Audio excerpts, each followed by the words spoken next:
వాటిని స్ట్రాటజికల్గా మనకు ఎక్కడ అవకాశం ఉంటే వాటిని తీసుకోవడానికి ప్రయత్నాలు అనేది కొనసాగుతున్నాయి. Example Bangladesh episode. బంగ్లాదేశ్ను మొత్తం చైనా క్యాప్చర్ చేయాలనుకుంది. ఇప్పుడు శ్రీలంకలో ఇండియా నేపథ్యము 10%, చైనా నేపథ్యం 90%. చైనా ఎక్కడ అవకాశం వస్తే అక్కడ కన్స్ట్రక్షన్స్ చేసింది. శ్రీలంకలో చాలా ప్రాంతాలలో పర్యటిస్తే మీకు కమ్యూనిటీ హాల్ మన ఇనార్బిట్ మాల్ కంటే పెద్దగా ఉంటుంది. అరే ఏమ్రా చైనా ఇంత డెవలప్ చేసింది అంటే మాకు తిండి పెట్టిందా సార్ అని అడుగుతాడు. ఇప్పుడు వాడు కమ్యూనిటీ హాలు $1,00,000 కమ్యూనిటీ హాల్ కట్టిండు అనుకో, వాడు బిజినెస్ శ్రీలంక మీద $10 లక్షల చేస్తాడు. వీడు $10 లక్షల ప్రొక్యూర్మెంట్ అతనికి ఇవ్వనప్పుడు జరిగేటటువంటిది ఏంటిది? దేశం మీద బర్డన్, ఇండైరెక్ట్ గా దేశాన్ని మేము క్యాప్చర్ చేయాలి అనేటటువంటి ఒక కుట్రకోణం.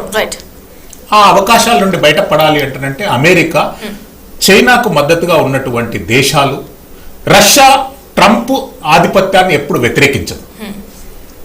అమెరికాకు రష్యాకు భావసారూప్యమైనటువంటి విరుద్ధము శతాబ్దాల కాలం నుండి ఉన్నా కానీ రష్యా ట్రంప్ ఆధిపత్యాన్ని ఎందుకు వ్యతిరేకించలేదు?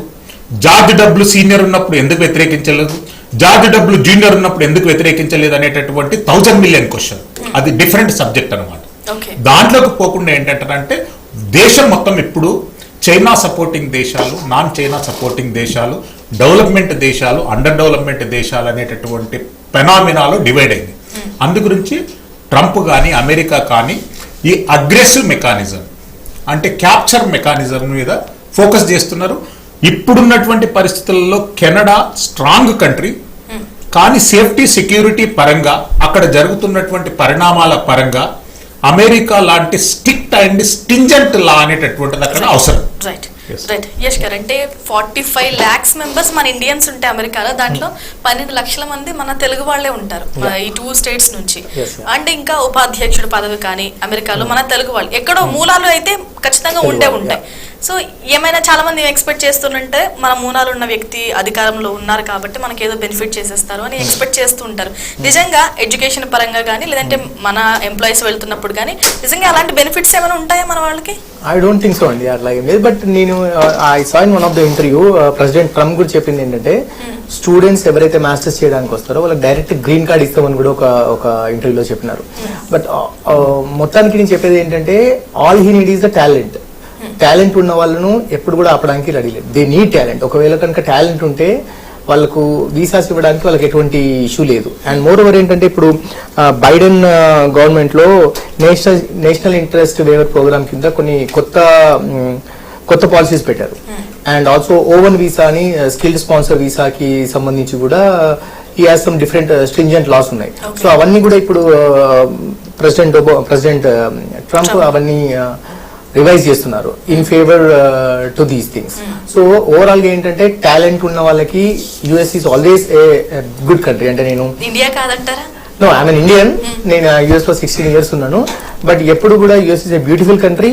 When you have talent and when you follow the rules it's a very good country.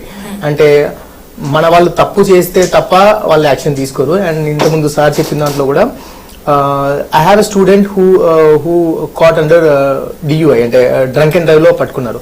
That affected his green card. So చిన్న తప్పు కూడా, అంటే నేను వేరే ఇంటర్వ్యూస్ లో కూడా చెప్పాను, ఒక అమ్మాయి షీ స్టోలెన్ ఒక చిన్న చాప్ స్టిక్ దొంగతనం చేసింది. That affected her student visa. So you should be very careful. అంటే వెళ్లే ముందు కూడా మనకు, అంటే నేను నా కన్సల్టెన్సీలో ఏంటంటే before student goes to USA we take post orientation అంటే before you go to USA ఎలాంటి జాగ్రత్తలు తీసుకోవాలి, ఎలాంటి పనులు చేయాలి కదా, ఎలాంటి పనులు చేయొద్దు అని చెప్పడం అన్నట్టు అట్లా. So finally what I want to say is if your intention is clear, US is a beautiful country.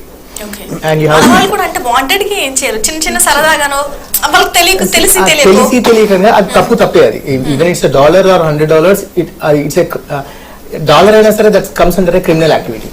So that effects there status. So అవన్నీ కూడా తెలుసుకొని వెళ్ళాలి అని అంటున్నాను. Okay fine. మధుసూదన్ గారు, 2019లో మన ఇండియాకున్న ప్రత్యేక వాణిజ్య హోదా అనేది తీసేశారు. మళ్ళీ ఏమైనా ఇచ్చే అవకాశం ఉందా? ప్రత్యేక హోదా ఇవ్వడం కానీ లేదంటే ఇంపార్టెన్స్ పెంచడం కానీ ఇండియాకి? ఇప్పట్లో అలాంటి నిర్ణయాలు ట్రంప్ తీసుకుంటాడని నేను అనుకోనండి. Okay. He will wait and see. First of all ఆయన అంతర్గత సంస్కరణలు వేటిని తీసేయాలి, బైడెన్ ఏం చేశాడు వాటిని తీసిపడేసేయాలి. Same Indian politics. వచ్చిన వాడు గతంలో వాడు ఏం చేశాడు దాన్ని లేపడేద్దాం, తర్వాత ఆలోచిద్దాం. ఆ విధంగా ముందుకు వెళ్తున్నారు.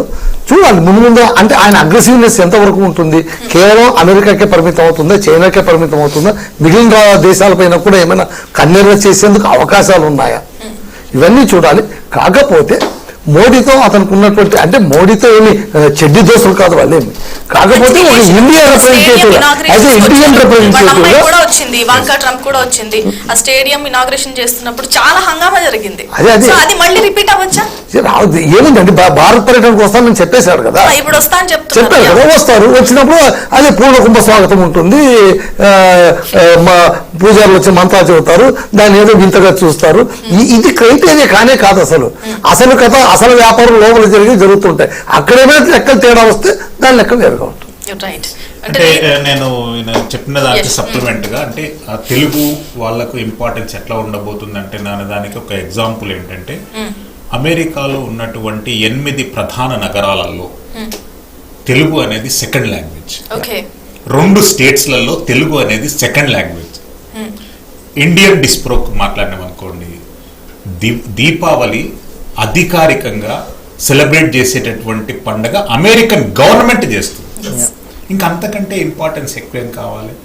వైస్ ప్రెసిడెంట్ భార్య మన అమ్మాయి గోదావరి జిల్లాల అమ్మాయి ఉషా. ఇంకా చాలా వరకు తెలుగు వాళ్ళ population. Doctor Raj Reddy world famous doctor, and అమెరికాలో ఆయనకు ఉన్నటువంటి ఇంపార్టెన్స్ కానివ్వండి, అరుణా మిల్లర్ కానివ్వండి, ఇంకా చాలా వరకు మీకు తెలియదు కాదంటే మన వాళ్ళు ఉన్నప్పుడు మనకి ఏదో చేస్తారన్న భావన అమెరికాలో చెయ్యరు. నీకు అవసరం అనుకుంటే ఒక $100 పంపిస్తారు కానీ ఒక్క సెకండ్ టైం నీకు డైవర్ట్ చేసేటంత టైం అమెరికన్ కల్చర్ లో లేదు అక్కడ. ఎందుకంటారంటే వాళ్ళు ల్యాప్టాప్లతో బిచ్చమెత్తుకొని బతికేటటువంటి బతుకులు అంటని చెప్పి వాళ్ళు అక్కడ స్టార్ట్ చేస్తారు ప్రతిదీ. ఎందుకంటానంటే మీకు కావాలంటానంటే ఒక $100, నాకు ఫ్రెండ్స్ చాలా మంది ఉన్నారు, ఈడికి పోదాం వాడికి పోదాం అంటానంటే మామ నీకు కావాలంటే $100 పంపిస్తాను కానీ నేను రాలేని పరిస్థితి. ఎందుకంటే వాళ్ళకు ఉన్నటువంటి టార్గెట్స్ అట్లుంటాయి, వాళ్ళకు ఉన్నటువంటి ప్లాన్ ఆఫ్ యాక్షన్స్ అట్లుంటాయి. వాటన్నిటిని కన్సిడరేషన్ వాటిని దృష్టిలో పెట్టుకునే మనం ఆలోచించుకోవాలి. అండ్ ఇంకొకటి ఎలన్ మస్క్ కూడా ఒక వ్యాఖ్యలు చేశారు, పార్టీలో రిపబ్లికన్ పార్టీలో ధిక్కరించే వాళ్ళని వెంటనే తీసేయాలి అంటూ, ఆ మూర్ఖులు తీసేయాలంటూ. నేను ప్రక్షాళన ఏమైనా జరగబోతుందా పార్టీలో? ఎలన్ మాస్క్ ను ఓన్లీ బిలియనియర్స్ గానే చూస్తారు. అమెరికాలో ఎన్నికలు జరుగుతున్నప్పుడు బిలియనియర్స్ గానీ పెద్ద పెద్ద బిజినెస్ హబ్స్ గానీ చాలా గ్రేట్ ఇంపార్టెన్స్ ఉంటుంది. ఎందుకంటే ఎలక్షన్ కు జరిగేటటువంటి ఫండ్ మొత్తము వాళ్ళ దగ్గరికి కలెక్ట్ చేసుకుంటారు. ఎలన్ మాస్క్ ప్రాతినిధ్యము, ఎలన్ మాస్క్ కు ట్రంప్ ఇచ్చినటువంటి ఇంపార్టెన్స్ మీద రిపబ్లికన్ పార్టీ లోపలనే ఓపెన్ డిబేట్స్ అనేటటువంటి జరిగాయి. ట్రంప్ ఇప్పుడున్నటువంటి పరిస్థితులలో ఆ మిస్టేక్ చేస్తాడనేటటువంటిది నేను అనుకోను. America universal hub, Elon Musk native American కాకున్నా కానీ అతనికి ఎంతో ఇంపార్టెన్స్ ఇచ్చారు, అతన్ని పుషప్ చేయడానికి ముందుకు వస్తారు. ఎక్కడ ఇప్పుడు బిల్ గేట్స్ లాంటి వ్యక్తులు డెమోక్రాట్లకు సపోర్ట్ చేశారు. అసలు రిపబ్లికన్ పార్టీకి గెలిస్తే నేను అమెరికా వదిలి వెళ్ళిపోతా అని స్టేట్మెంట్ ఇచ్చినటువంటి వాళ్ళు 89 బిలియనియర్స్, 89 మంది అక్కడ బిజినెస్ ఎస్టాబ్లిష్మెంట్స్ అనమాట. మళ్ళీ బిల్ గేట్స్ పోయి ట్రంప్ తోని మీటింగ్ అయ్యారు. రాజకీయాలు వేరు, అభివృద్ధి వేరు, అక్కడ జరిగేటటువంటి ట్రేడ్ వేరు. అక్కడ కొనసాగుతున్నటువంటి అభివృద్ధిని ఒక నెగిటివ్ ఆస్పెక్ట్ లో ఉండి, అంటే మనము 9/11 లాంటి ఒక నెగిటివ్ ఆస్పెక్ట్ లో జరిగితే తప్ప ఇతర ఏ అంశాలు, స్టాట్యుటరీ అంశాలు, ఎగ్జిక్యూటివ్ అంశాలు అండ్ లెజిస్లేటరీ అంశాలు and international extradition, trade and treaty అంశాలు అనేటటువంటిది ఆపలేవు. అవి ఆన్ గోయింగ్ ప్రాసెస్ అనమాట. అవి ట్రంప్ చేతిలో కూడా ఉండదు. ఒక ప్రాసెస్ అని ఉంటుంది. ట్రంప్ దాన్ని ఈవెన్ రిస్ట్రిక్ట్ కూడా చేయలేడు అనమాట. ట్రంప్ ఎలక్ట్ అయినా కానీ, రేపు వెనీ ఎలక్ట్ అయినా కానీ, ఎలన్ మాస్క్ ఎలక్ట్ అయినా కానీ with in the frame work లోపల కొనసాగుతేనే సరళీకృతమైనటువంటి అడ్మినిస్ట్రేషన్ ఆఫ్ జస్టిస్ అమెరికాలో జరుగుతుంది. ట్రంప్ అంటని చెప్పి విఐపి కల్చర్ ఉండదు. బారక్ ఒబామా దిగిపోయినటువంటి నెక్స్ట్ మినిట్ ఆయన అనౌన్స్ చేసుకున్నటువంటి జాబు పిజ్జా డెలివరీ బాయ్ గా నేను పనిచేస్తాను కొన్ని రోజులు అని చెప్పి కూడా చేసినటువంటి అంశాలు ఉన్నాయి. అంటే ఆయనకు ఎకనామిక్ నెసెసిటీ అని కాదు, but you want to show it. Mean అతని అడ్మినిస్ట్రేషన్ కూడా చాలా వరకు రిఫార్మ్స్ తీసుకొచ్చాయి. కొన్ని మీద కాంట్రవర్సీస్, బారాక్ ఒబామా ఒబామా కేర్ విషయంలో కూడా చాలా కాంట్రవర్సీస్ ఈయన స్టేట్మెంట్ ఇచ్చింది. ఆయన it's going process. Right. Srisailam గారు, అంటే నిన్న మన స్టాక్ మార్కెట్లు కుప్పకులే చెప్పాలి. రీసెంట్ గా చాలా రోజుల నుంచి బేరిష్ ట్రెండ్ లో ఉంది మార్కెట్ అంతా.